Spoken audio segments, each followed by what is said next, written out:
BJP के और कांग्रेस के लोग कभी भी सत्ता नहीं बना सकते। बहुजन समाज को ना बिकने वाला नेता और ना बिकने वाला समाज पैदा करना होगा। ये बात मान्यवर काशीराम साहब ने 5 नवंबर 1997 को लखनऊ में बीएसपी की विराट भाईचारा बनाओ सम्मेलन में ये बात कही, और यही बात उन्होंने एक बार और कही। कहां कही?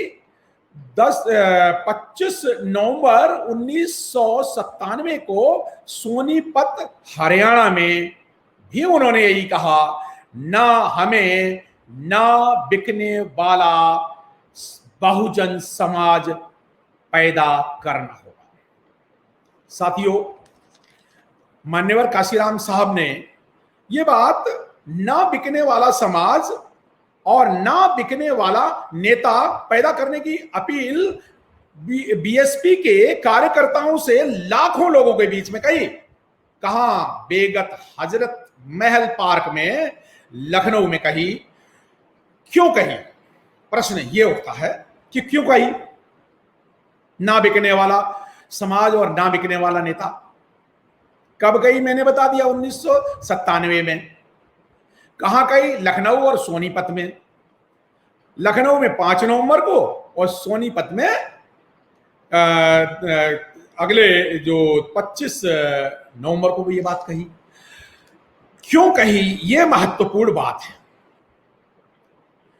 वो इसलिए कही कि जब काशीराम साहब ने ये आंदोलन बीएसपी पार्टी खड़ी की 1984 में, और वो पार्टी 10-15 साल में 1996-97 आते आते 2 बार सत्ता में आ गई।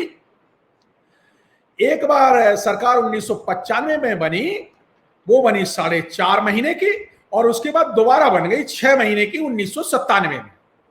6 महीने की सरकार बनी तो बीजेपी बुरी तरह से घबरा गई। बीजेपी जो 1992 में मंदिर ढा करके, बाबरी मस्जिद ढा करके सत्ता में किस तरह से 88 एमपी तक ले आई। जब 88 एमपी तक आ गए तो उसके बाद सीधा सीधा ब्राह्मणवाद और अंबेडकरवाद का समाज में सामाजिक युद्ध छिड़ा हुआ था, और इस सामाजिक युद्ध में बहुजनों के जो सर्वमान्य नेता पूरे भारत में मान्यवर काशीराम साहब थे, जो 85% का प्रतिनिधित्व कर रहे थे। तो वो कह रहे हैं कि वोट हमारे 85% हैं, तो और ये बीजेपी और कांग्रेस घबराई हुई है, और वो कह रहे हैं इनके पास वोट तो है नहीं, इनके पास इनके लोग ही नहीं है, तो ये घबराई हैं। तो इसलिए ये लोग, बीजेपी के और कांग्रेस के लोग, कभी भी सत्ता नहीं बना सकते। तो ये लोग फिर इन्होंने क्या किया, बीजेपी ने और कांग्रेस ने? वोटों को खरीदना शुरू किया, कभी दारू पिला करके, कभी कैसे कैसे, पहले तो मतदाताओं को खरीदना शुरू किया। तो काशीराम साहब ने ये अभियान चलाया कि ना बिकने वाला सा, हमने कुछ भी बहन बेटी की इज्जत से भी ज्यादा वोट की इज्जत करो, ऐसी बात कही।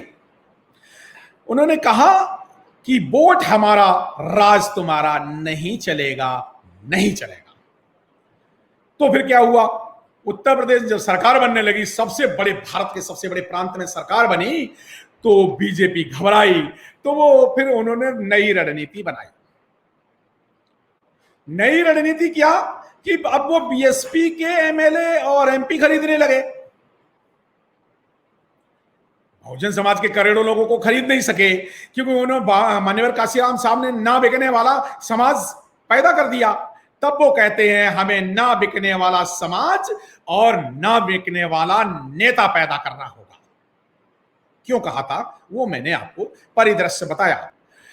दोस्तों, दूसरी बात उन्होंने कहा, बीजेपी और कांग्रेस घोटालों की पार्टियां, ईवीएम घोटाला से लेकर के, और कितने भारी घोटाले किए इन्होंने। उस समय के घोटाले की बात कही, किस तरह से घोटालों से सरकार बनाई। साथियों, किस तरह से उन्होंने काशीराम साहब ने बीजेपी को कोबरा सांप कहा और कांग्रेस को हरी घास का सांप कहा और दूसरे दलों को धोखेबाज उनको कहा आस्तीन का सांप। ये कहते थे धोखा देते हैं ये लोग, और बीजेपी को भ्रष्टतम पार्टी बताया और नई रणनीति के तहत बीजेपी 50-50 लाख में लखनऊ में एमएलए खरीदे बीजेपी ने दूसरी पार्टियों को सरकार बनाने के लिए।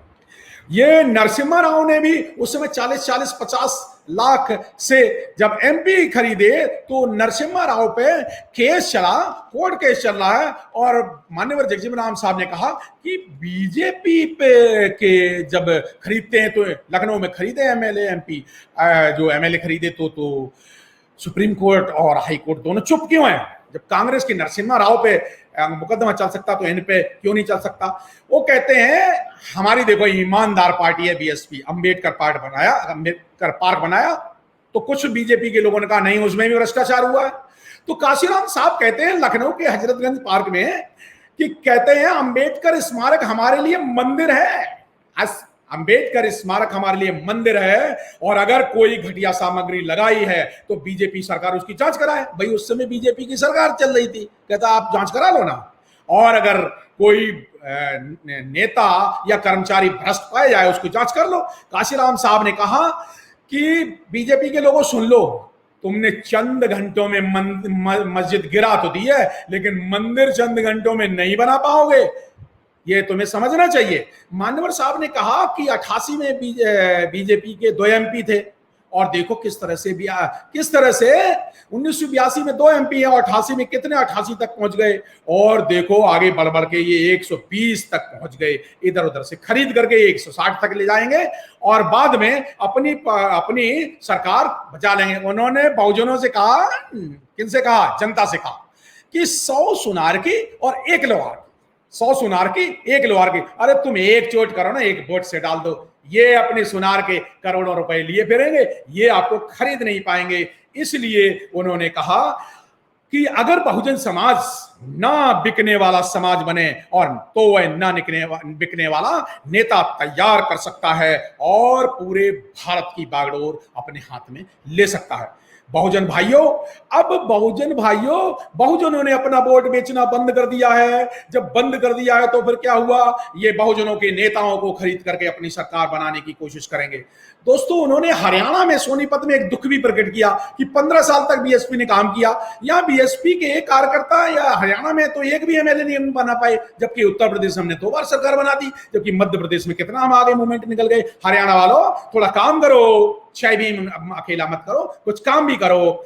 दोस्तों, पहले हम अपने बहुजन समाज को जागृत करने के लिए लड़ाई लड़ते थे, पहले हम बहुजन समाज को अपने पैरों पर खड़े करने की लड़ाई लड़ते थे। अब बीएसपी सरकार बनाने की लड़ाई लड़ रही है। हमें हरियाणा में उन्होंने एक चैलेंज किया, हमें हरियाणा के 3 लालों के कुशासन से मुक्ति पानी है जो बहुजनों पर अत्याचार करते हैं, और बहुजन समाज अपने पैरों पर खड़ा हो जाए तो वोट की ताकत से हम बहुजनों को हुक्मरान बनाएंगे और लोकतंत्र में वोट की ताकत ही सबसे शक्तिशाली होती है। दोस्तों, इसलिए मान्यवर काशीराम साहब ने ना बिकने वाला बहुजन समाज और ना बिकने वाला बहुजन नेता पैदा करने की बात की थी। दोस्तों, साथियों, आज हम 2021 के संक्रमण काल में दौड़ रहे हैं। साथियों, आप अपना ध्यान भी रखें, कोरोना से बचाव रखें। ये बात मैं आपके पर्सनल हित के लिए कह रहे हैं, लेकिन संक्रमण काल के दौर में सुप्रीम कोर्ट के अटैक से, ब्राह्मणवादी व्यवस्था के मनवादी सरकारों के अटैक से बहुजन समाज ग्रस्त है और संविधान पर अटैक हो रहा है। तो संविधान को बचाने के लिए, बहुजन सम्मान के लिए और बहुजन समाज के लोगों के सम्मान के लिए और बहुजनों की राज सत्ता के लिए, साथियों, मेरा भी अनुरोध है कि ना बिकने वाला बहुजन समाज तैयार करो और ना बिकने वाले बहुजन नेता तैयार करो। आपने हमारी बात सुनी, इसलिए आपका बहुत बहुत शुक्रिया। जय भीम, जय भारत। अगर आपने अभी तक हमारा चैनल सब्सक्राइब नहीं किया है तो सब्सक्राइब करें और घंटी का बटन बिल्कुल भी दबाना ना भूलें ताकि सभी लेटेस्ट खबरें पहुंच सकें आप पे सबसे पहले।